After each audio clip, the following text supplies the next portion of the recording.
Pisces, this is your general fortune cookie, mirror reflection, month-to-month period horoscope for December.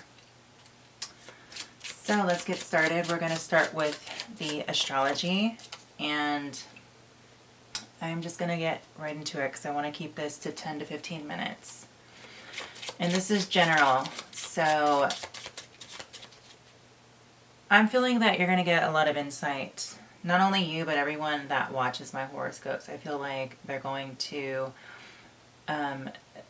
it's just going to resonate somehow. So, astrologically for you Pisces, we're going to start off with Mercury. And Mercury is in your 10th house with the Sun and Ketu. So, what I'm sensing astrologically, this oppositional energy from the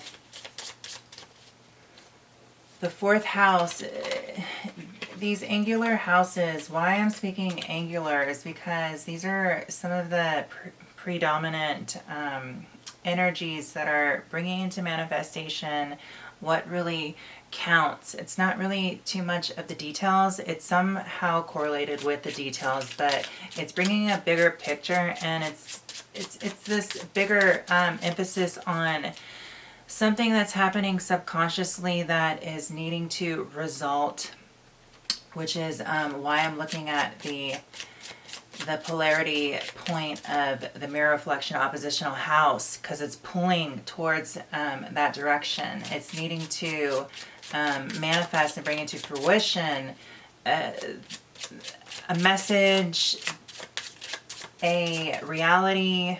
So you having Ketu, Sun, and Mercury in the 10th house, the 4th house, there's this, it's almost like somewhat of a void energy where there's this disconnect with some sort of patriarchal archetype in your life. And this could result in an energy.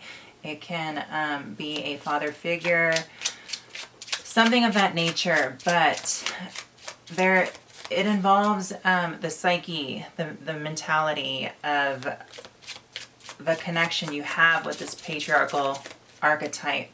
And there's this, it's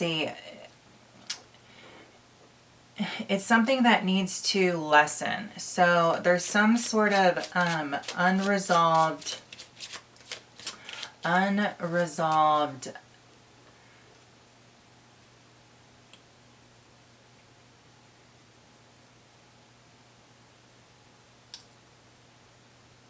it's an unresolved sense of a mental breakthrough that needs to be talked about.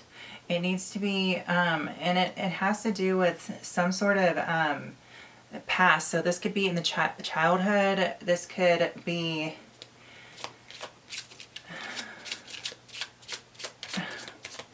it could correlate with what's going on within the home now with somebody that has this patriarchal type of vibe that is, it's kind of shadowing over you. Ketu is like a shadow where it's kind of diminishing some of your ideas and some of your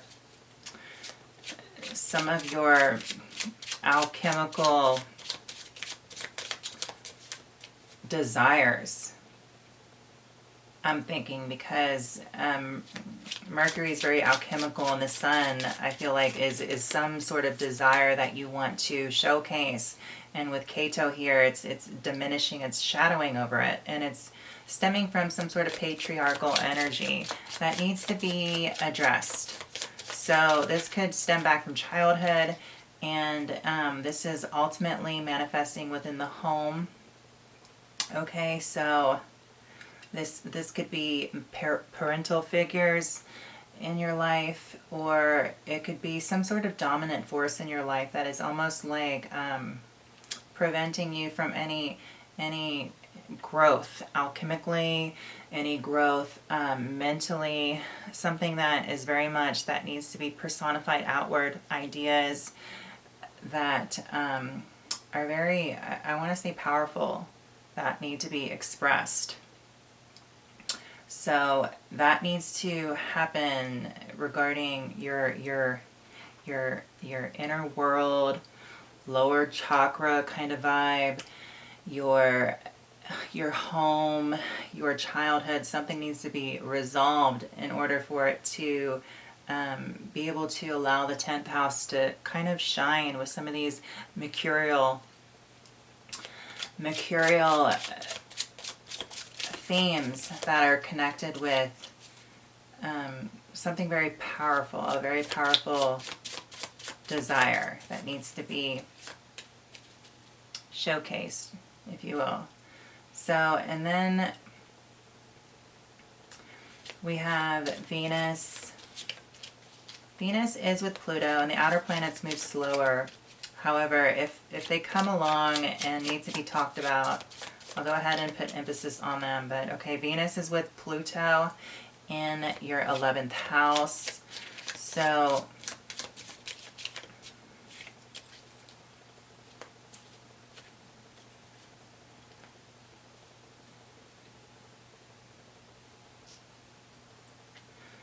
right now it's like telling me your 5th house is where there's some sort of fortune that can be obtained, okay? And it's involving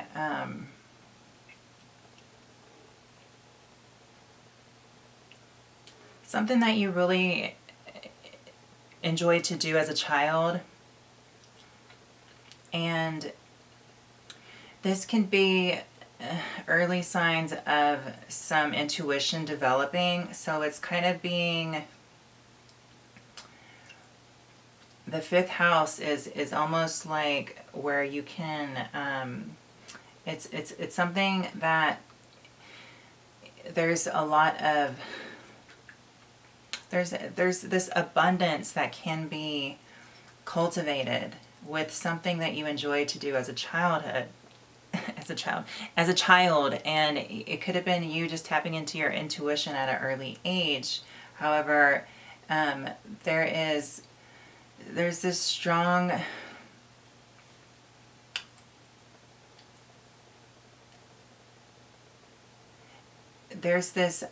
power dynamic behind the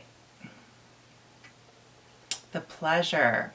It's almost like you get a lot of pleasure and power from what is creating this sense of fun for you, that there can be some abundance that can be cultivated, and it has something to tie in with the intuition, and it also is some sort of connection with mother. So there could have been some sort of gift or some sort of trait or skill that you picked up from your mom, and it's like you're tapping into it, or you're kind of remembering what this is, and it's very appealing to you. And in order for you to be able to express this beauty of, it's a beauty, but it's also powerful, and it has a lot to do with transmuting the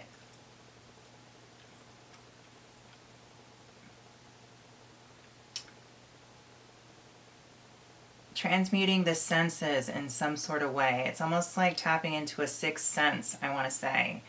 And in order for you to be able to kind of cultivate this new expression of yours that is tied in with power, but it's power in both ways, where it's almost leaving you powerless, or it's adding to power. It could go either way.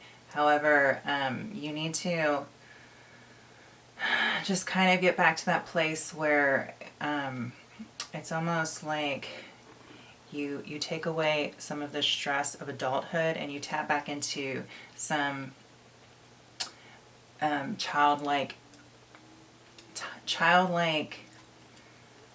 phenomena where you're able to not allow the stress from all of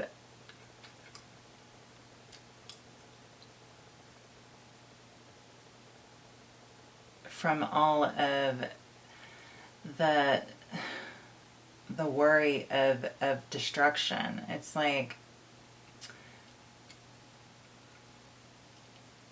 you're afraid to, there's some sort of fear going on around cultivating anything that you think that is beautiful, and something is connected with artistry and the aesthetics, and it's something that you don't want to really get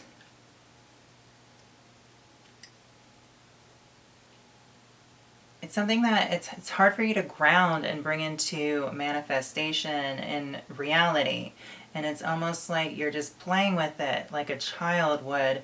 And it's like if you want all of the pleasure and the fun and the stability behind what it is that you've been gifted from mother, or from some sort of, it's like a matriarchal energy archetype that has gifted you some sort of intuitive gift. And if you want to bring it into reality and manifestation, you got to get over some fear of it coming into fruition and then being destroyed, or decayed away in some sense, because it's like it's almost like you just have this sense where you're just playing around with it. You're playing around with it, and you just need to get serious about it and bring it into, make it happen. So that's what will offset this 11th house energy with Venus and Pluto, and kind of make where your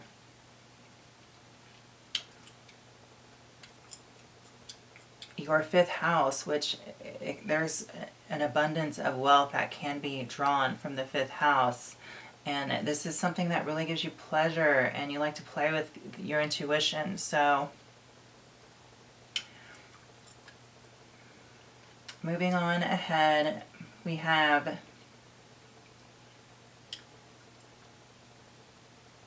Mars, and we have Mars in your ninth house. And for your ninth house, there's an opposing, there's a planet in your third. So we have Uranus in your third. So Uranus is a slower moving planet, so this energy is pretty constant. However, with Mars being across in your ninth house, there's some sort of passion, and you have a lot of strong desire and this aggression towards really understanding and picking up on greater wisdom and a higher education, a higher sense of knowledge with what it is that you have of interest. And it's not really you've always had this, it's not changing. However, there's just something that has caused you to, there's this like electrifying trigger that just kind of gave you some sort of impulse where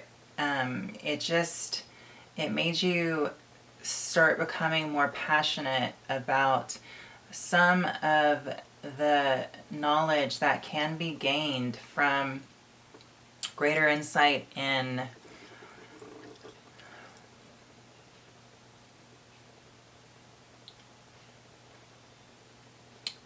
from a higher source. So this is basically wanting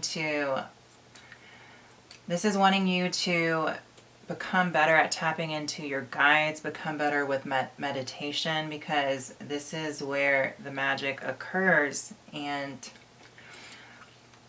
it's almost like turning you on in a sense, where you're gaining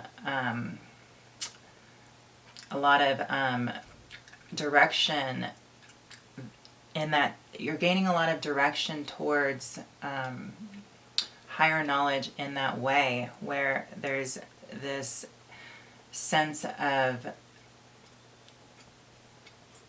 it's like a divine guidance that is helping you to pick up on more information from a greater source, which is, like I said, through meditation, through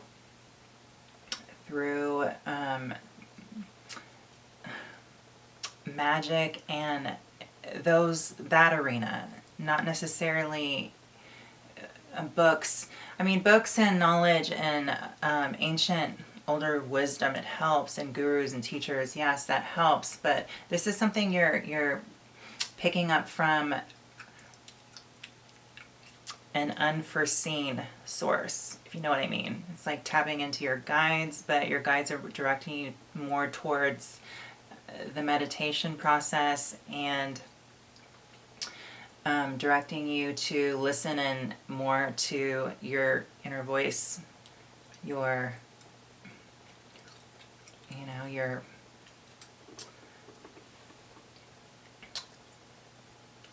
from the heavens. So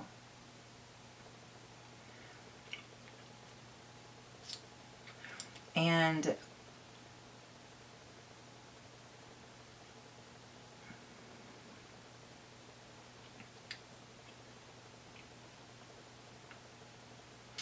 so once you, it's like once you allow yourself to have these breakthroughs with whatever's trying to constrict you, with the third house, the community, people, just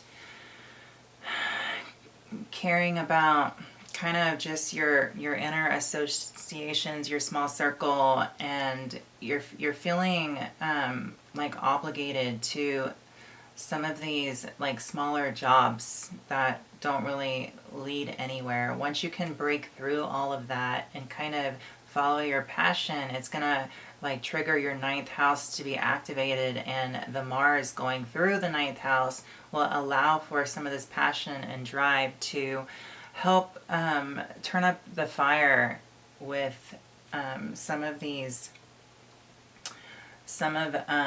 tools that you need to pick up on in order to help you understand these, help you understand what to do with some of this wisdom, some of this knowledge, some of these downloads and messages from a higher source. It'll help you to distribute it in the community, circulating in